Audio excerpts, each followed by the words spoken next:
नमस्ते। हाँ। आज हम बात कर रहे हैं चरक संहिता की, हाँ। और उसमें भी चिकित्सा स्थान का दूसरा अध्याय, हाँ। प्राणकामियम रसायनपादम। जी। प्राणकाम्यम यानी वो जो प्राण की लंबी और स्वस्थ आयु की कामना करते हैं, उनके लिए रसायन का वर्णन। हाँ, रसायन मतलब रिजुविनेशन या कायाकल्प।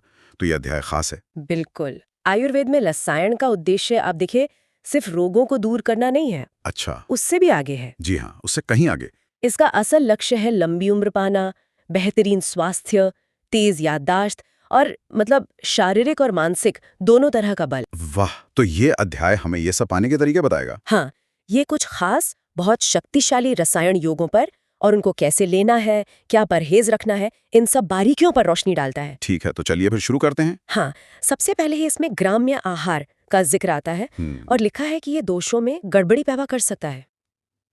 ये ग्राम्य आहार क्या है? मतलब आम खाना? हाँ, ग्राम्य आहार मतलब हमारा रोजमर्रा का सामान्य खाना पीना। ओहो। और देखिए, अध्याय की शुरुआत ही यहीं से हो रही है। हाँ, ये बात तो है। ये पहले ही बता रहा है कि हमारी जो आम आदतें हैं ना, वो भी धीरे धीरे शरीर का जो प्राकृतिक संतुलन है, वात पित्त कफ का, उसे बिगाड़ सकती हैं। अच्छा, तो मतलब पहले समस्या बता रहे हैं, फिर समाधान। बिल्कुल। ये एक तरह से भूमिका बांध रहा है कि भाई रसायन की जरूरत क्यों पड़ती है। और इस ग्राम्य आहार में क्या क्या गिनाया है? लिस्ट तो काफी लंबी दिख रही है। अति अम्ल मतलब बहुत ज्यादा खट्टा।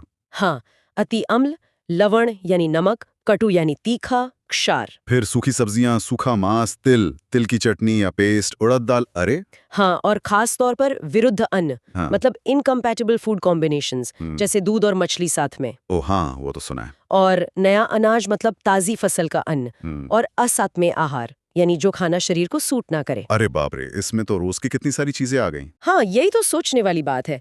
देखिए, ये चीजें अपने आप में शायद बुरी ना हो, लेकिन इनको बहुत ज्यादा खाना या गलत तरीके से खाना या गलत चीजों के साथ मिलाकर खाना, हाँ। ये शरीर के दोषों का संतुलन बिगाड़ देता है। अच्छा। जैसे नया अनाज जो है वो पचने में भारी माना गया है, और विरुद्ध अन्न तो शरीर में आम विष मतलब टॉक्सिन्स पैदा कर सकता है। तो अध्याय ये कह रहा है कि भाई हमारी रोज की जिंदगी ही शरीर को धीरे धीरे कमजोर कर सकती है, और इसी रोजमर्रा की टूट फूट की भरपाई के लिए, शरीर को साफ करने के लिए और उसे एक नई ऊर्जा, एक नई शक्ति देने के लिए रसायन की जरूरत है। समझ गया।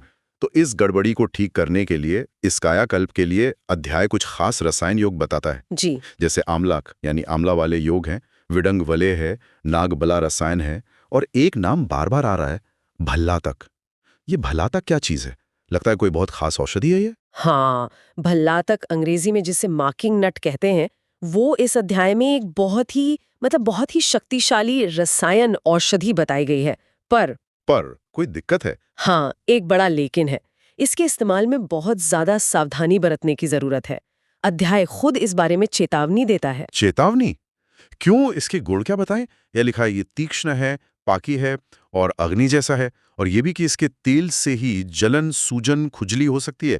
ये तो सुनने में ही खतरनाक लग रहा है। आपने बिल्कुल सही पकड़ा। भल्लातक अपनी कच्ची अवस्था में बहुत उग्र, बहुत तेज होता है।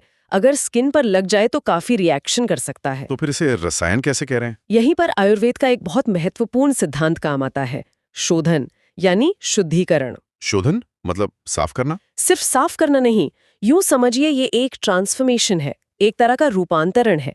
शोधन वो प्रक्रिया है जिससे किसी चीज के जहरीले या नुकसानदायक गुणों को कम या खत्म किया जाता है। अच्छा। बढ़ाया जाता है। भल्लातक के बारे में अध्याय साफ कहता है कि जब इसका सही तरीके से विधि पूर्वक शोधन कर लिया जाता है ना, हाँ। तो इसका वो विष जैसा असर खत्म हो जाता है और ये अमृत जैसा गुणकारी बन जाता है। अमृत जैसा? हाँ, शोधन के बाद ये कफ दोष को शांत करने में सबसे बढ़िया माना गया है। विष का असर खत्म करता है, पाचन शक्ति यानी अग्नि उसको तेज करता है, और सबसे खास बात ये मेध्य है। मेध्य यानी बुद्धि और याददाश्त को बढ़ाने वाला। तो असली खेल शोधन का है। शोधन इस तीखी औषधि को एक जबरदस्त रसायन में बदल देता है। वाह, मतलब सही प्रक्रिया से विष भी अमृत बन सकता है। गजब है। अच्छा, यहाँ एक भल्लातक शीर नाम के प्रयोग का जिक्र है, ये क्या है? इसकी विधि क्या बताई है?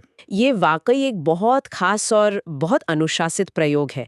इसमें 10 शोधित यानी शुद्ध किए हुए भल्लातक फलों से शुरू करते हैं। 10 से? ठीक है। फिर रोज एक एक फल बढ़ाते जाते हैं, रोज एक बढ़ाना है। जब तक कि रोज के 30 फल लेने की मात्रा ना आ जाए। 30 फल रोज? हाँ, और फिर 30 पर पहुंचने के बाद रोज एक एक फल कम करते जाना है, जब तक वापस 10 फल रोज पर ना आ जाए। अच्छा, तो पहले बढ़ाना है फिर घटाना है, पूरी साइकिल है। जी हाँ, पूरी साइकिल। और सबसे अहम बात सुनिए, ये पूरी प्रक्रिया जिसमें करीब 40 दिन लगते हैं, इस दौरान खाने में सिर्फ और सिर्फ दूध और चावल लेना है और कुछ भी नहीं। क्या सिर्फ दूध और चावल 40 दिन तक? अरे बाप रे, आजकल के जमाने में ये कौन कर पाएगा? ये तो तपस्या हो गई। हाँ हाँ हाँ, बिल्कुल तपस्या ही है। और यही उदाहरण दिखाता है कि रसायन चिकित्सा में जितनी जरूरी औषधि है, उतना ही जरूरी पथ्य यानी सही आहार और जीवन शैली का पालन भी है। सही बात है। सफलता दोनों पर टिकी है। ये बस गोली खाली वैसा नहीं है, ये पूरे शरीर को, पूरी जीवन शैली को साधना है। बिल्कुल। अच्छा, यहाँ 10 और भल्ला तक योगों के नाम भी दिए हैं। हम्म। भल्ला तक शीर तो हो गया, फिर भल्ला तक तेल, भल्ला तक सर्पी, भल्ला तक गुड़, भल्ला तक यूश, पलल, सख्तू, लवण, तर्पण। बाप रे, कितने तरीके हैं। हाँ, ये दिखाता है कि शोधित भल्ला तक कितना वर्सेटाइल था और अलग-अलग शारीरिक प्रकृति या जरूरत के हिसाब से उसे कैसे अलग-अलग रूपों में इस्तेमाल किया जा सकता था। चलिए अब जरा दूसरे रसायन योगों को भी देखते हैं। हाँ। आम्ल का अवलेख के बारे में क्या बताया गया है? इसकी तैयारी की विधि तो बड़ी रहस्यमयी लग रही है। हाँ, क्या लिखा है? लिखा है 1000 ताजे आम ले लो और 1000 पिपली। उन्हें पलाश के पेड़ के क्षार वाले पानी में भिगो, फिर सुखाकर पाउडर बना लो। ठीक है। आंवला और पिपली दोनों ही जबरदस्त रसायन है। हाँ। फिर इस पाउडर को घी, शहद और शक्कर के साथ मिलाओ, घी लगे बर्तन में रखो और फिर उस बर्तन को 6 महीने तक जमीन में गाड़ दो। 6 महीने जमीन में? हाँ, 6 महीने। ये क्या बात हुई? देखिए, ये विधि पुराने जमाने में रसायन बनाने की जटिलता और उसमें लगने वाले समय और धैर्य को दिखाती है। यहाँ सिर्फ आंवला और पिपली ही जरूरी नहीं है, पूरी प्रक्रिया जरूरी है। अच्छा। आंवला तो आप जानते ही हैं, विटामिन सी का खजाना, त्रिदोषनाशक। पिपली पाचन सुधारती है, एब्जॉर्प्शन बढ़ाती है और खुद भी रसायन है। लेकिन पलाश के क्षार वाले पानी का इस्तेमाल। हाँ, वो क्यों? और फिर मिश्रण को 6 महीने तक जमीन में दबा के रखना। ये दिखाता है कि पुराने वैद्य सिर्फ सामग्री पर नहीं, बल्कि समय, वातावरण और संस्कार यानी ट्रांसफॉर्मेशन की प्रक्रिया पर कितना यकीन करते थे। संस्कार, हाँ। ये सिर्फ मिक्सचर नहीं है, ये औषधि समय के साथ पक रही है। शायद जमीन के अंदर का जो एक जैसा तापमान और दबाव है, वो इस पकने में, इस मैच्योरिटी में मदद करता होगा। कमाल है। मतलब औषधि बनाने में प्रकृति और समय का भी रोल है। अच्छा, अगला है विडंगव लेह। इसमें विडंग पाउडर, पिप्पली पाउडर, सितोपला पाउडर, घी, तेल और शहद मिलाते हैं। ठीक है। विडंग भी एक महत्वपूर्ण औषधि है। हाँ, और इसे भी घी लगे बर्तन में रखकर पूरी बरसात के मौसम में राख के ढेर में दबाकर रखते हैं। अब ये राख के ढेर में क्यों? हाँ, विडंग वैसे तो पेट के कीड़ों के लिए ज्यादा जाना जाता है, पर ये बल और ओज बढ़ाने वाला रसायन भी है। पिपली फिर से है यहाँ। सितोपला चूर्ण तो खुद एक मिक्सचर है, मिश्री, वंशलोचन, इलायची, दालचीनी का। हाँ, वो स्वादिष्ट भी होता है। बिल्कुल, स्वाद भी और गुण भी। घी, तेल, शहद पोषण देते हैं। अब रही बात राख के ढेर की, ये बहुत दिलचस्प है। हाँ, बताइए। देखिए, राख जो है ना, वो एक अच्छी इंसुलेटर होती है। मतलब वो तापमान को काफी हद तक स्थिर रखती है और नमी को भी सोख लेती है। तो बरसात के मौसम में जब बाहर नमी और तापमान बहुत घटता बढ़ता है, तो शायद राख का ढेर इस अवलेय को एक कंट्रोल वाला माहौल देता होगा, जिससे ये ठीक से पक सके, मैच्योर हो सके, बिना खराब हुए। ये उस जमाने की एक तरह की देसी तकनीक है। वाह, मतलब ये सब तो बहुत सोची समझी वैज्ञानिक प्रक्रियाएं लगती हैं, भले ही आज के जैसे उपकरण न हो उनके पास। अब आते हैं नागबला रसायन पर। इसकी जड़ें लाने के नियम तो और भी ज्यादा कड़े हैं। हाँ, नागबला के बारे में खास निर्देश है। जैसे ये जंगल देश, मतलब सूखे इलाके में उगनी चाहिए।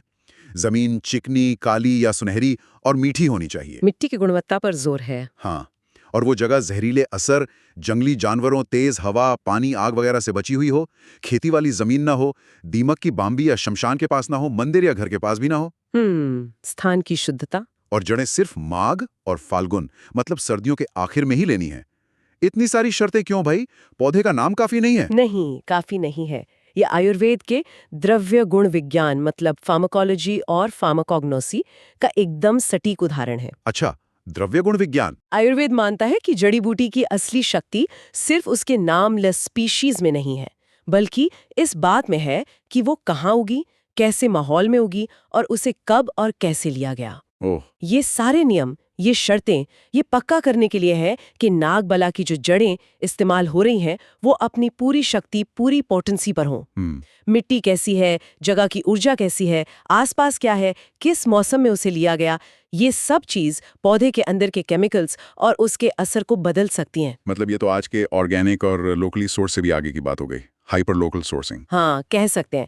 ये प्राचीन रूप है उसका, मतलब सिर्फ नागबला नहीं बल्कि सही जगह सही समय पर उगी हुई सबसे अच्छी नागबला। समझ गया। तो मतलब हर बूटी एक जैसी नहीं होती, उसका सोर्स सब कुछ बदल सकता है। और इसे लेना कैसे है फिर? तो ये जो चुनी हुई सबसे अच्छी क्वालिटी वाली जड़ें हैं, हाँ। इनको पिसकर या महीन पाउडर बनाकर सुबह के समय दूध या शहद के साथ लगातार 6 महीने तक लेना है। तो ये रसायन असर दिखाने में समय लेते हैं। जी हाँ, लंबे समय तक लेने से ही रसायन गुणों का पूरा फायदा मिलता है। ये कोई फटाफट वाला इलाज नहीं है। तो अगर हम इस पूरे अध्याय प्राणाकाम्य रसायन पादम का सार निकालें तो क्या मुख्य संदेश हैं? क्या बातें हमें ध्यान में रखनी चाहिए इस चर्चा से? मेरे ख्याल से इस अध्याय का जो सेंट्रल मैसेज है वो दोहरा है।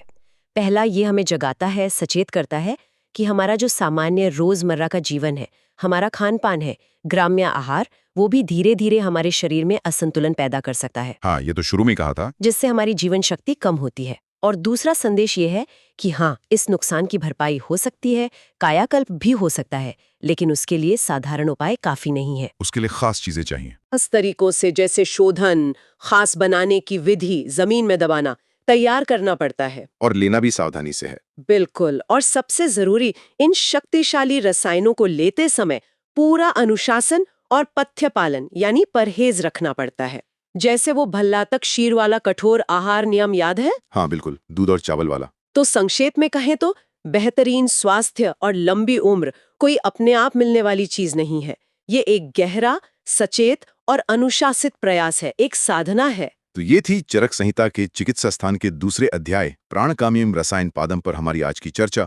हमने देखा कि आयुर्वेद हजारों साल पहले ही सिर्फ शक्तिशाली दवाओं की बात नहीं कर रहा था, बल्कि वो दवा कहाँ से आई, कैसे बनी और उसे लेने वाले का अनुशासन, इन सब पर कितना गहरा ध्यान दे रहा था। जी। भल्लातक वाला उदाहरण तो वाकई सोचने पर मजबूर करता है कि कैसे सही ज्ञान और सही प्रक्रिया से एक खतरनाक चीज भी जीवन देने वाली बन सकती है। बिल्कुल। और देखिए, इस पूरी चर्चा से एक सवाल मन में उठता है जिस पर सोचा जा सकता है। हाँ बताइए। अध्याय एक तरफ दिखाता है कि कैसे सामान्य रोजमर्रा की ग्राम्य जीवन शैली हमें सहज ही, नेचुरली असंतुलन और क्षय की ओर ले जाती है ना? हाँ। और दूसरी तरफ परम स्वास्थ्य और कायाकल्प के लिए जो रसायन बताए गए हैं, उनको बनाने और लेने में असाधारण स्तर की सटीकता, मेहनत और अनुशासन चाहिए। चाहे वो भल्लातक शीर का कठिन परहेज हो, या आम्लका विलेह का महीनों लंबा निर्माण, या नागबला के लिए सही पौधे की वो खास खोज। हाँ, सब में बहुत प्रयास है। तो ये क्या दिखाता है? क्या ये प्राचीन नजरिया हमें ये बता रहा है कि प्रकृति का जो सामान्य बहाव है वो धीरे धीरे कमजोरी और क्षय की तरफ ही जाता है, और उत्तम स्वास्थ्य या लंबी उम्र पाना एक तरह से धारा के विपरीत तैरना है, जिसके लिए असाधारण जानबूझकर किया गया प्रयास जरूरी है? दिलचस्प सवाल है। शायद सच्चा स्वास्थ्य जिसे हम पाना चाहते हैं वो एक साधना है, कोई डिफॉल्ट सेटिंग नहीं। इस पर सोचने जैसा है।